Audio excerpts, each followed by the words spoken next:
Hi guys, welcome back to Caterpillar Cross Stitch, or if you're new here, welcome. My name is Sian and today we are going to be talking about losing our stitchy bug. Before jumping into this video, we would love for you to join the community by hitting that subscribe button and clicking on the notification bell so you don't miss out on any future uploads.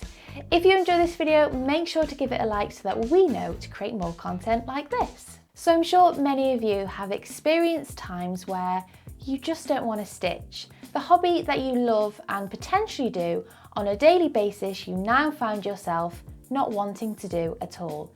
And that's okay, it happens to us all. Stitching is something we do because we enjoy it. And I think it's important to remember that when it starts to feel like a chore, then it's probably time to take a break. Stitching is not a race. It's something we should be able to take our time with, and if we feel like we need a break, then we should. It's an opportunity to pick something new up, whether it's another craft.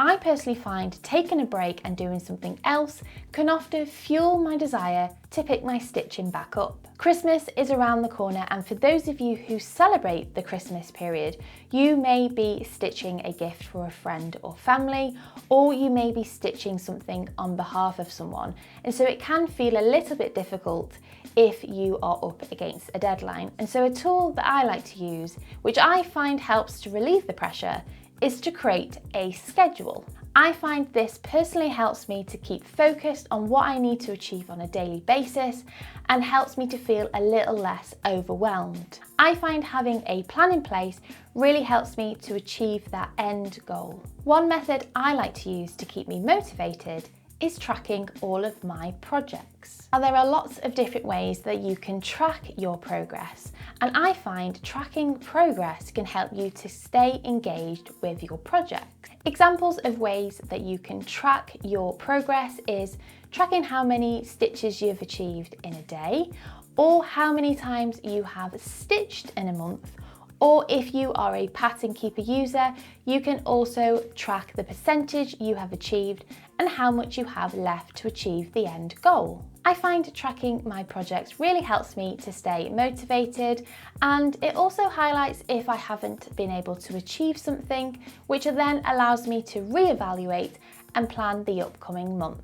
Moving on to one of my favourite methods to keep my enjoyment of stitching is joining a stitch along, also known as a SAL. For those of you who don't know what a stitch along is, it's often a mystery pattern which is released in sections, with the final pattern being released on the last part.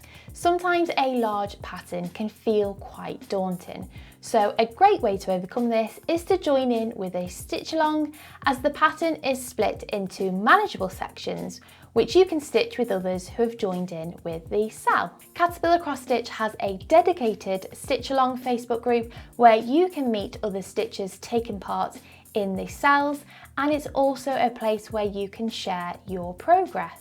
Stitch alongs can really help you to feel part of the community, and it's a great way to connect with others and make friends. Now, Sally has just released a really exciting stitch along called How Does Your Garden Grow, which is going to start in January 2022, which I think is a great way to start the new year.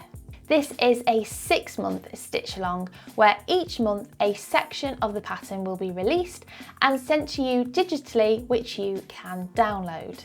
There is also a new needle minder released for this stitch along to give you that extra special feel, and it is super cute, and that is the garden gnome called Norman. The stitch along is open for pre-order, so if you are interested, we will leave all the details down below in the description box.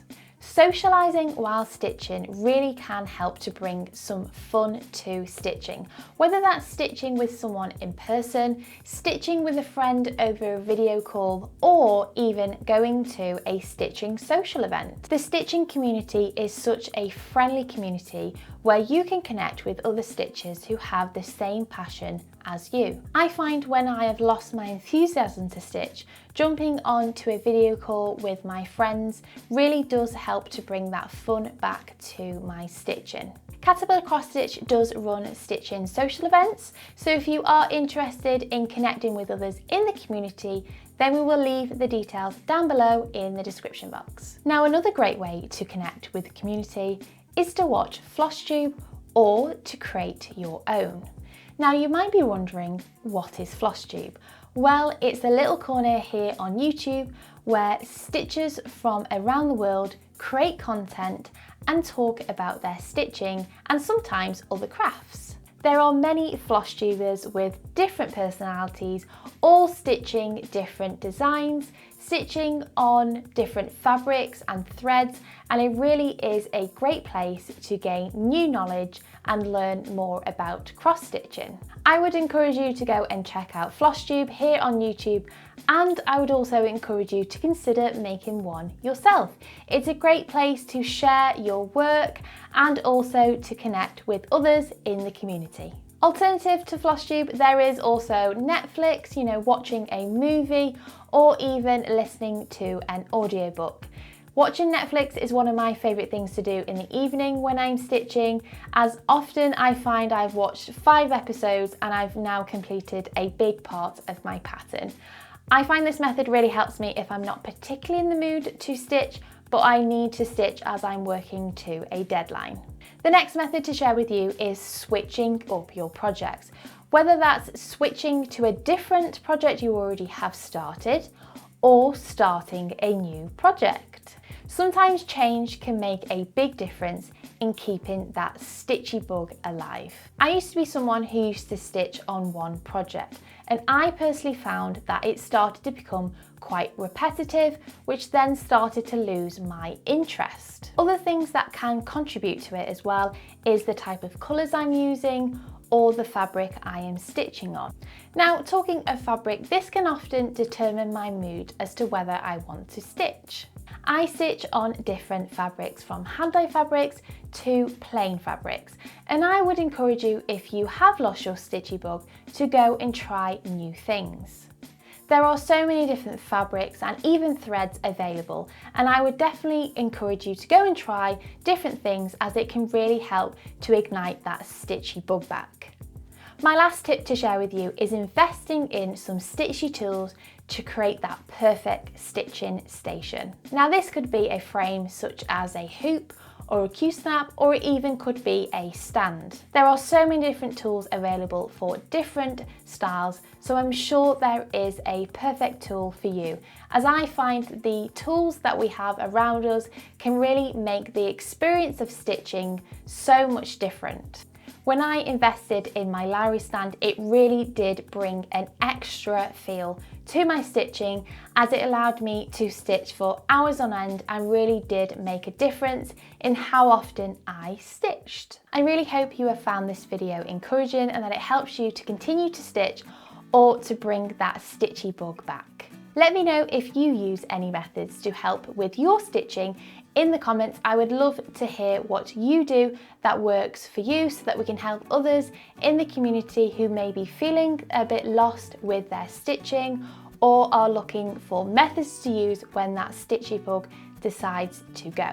Stitching is something we all do because we enjoy it, but it is also important to remember that if you do need to take a break, it is okay. Sometimes there isn't a reason why our stitchy bug goes, but I really hope these methods today will help you with your stitching. Thank you so much for watching, and until next time, I will see you very soon. Bye!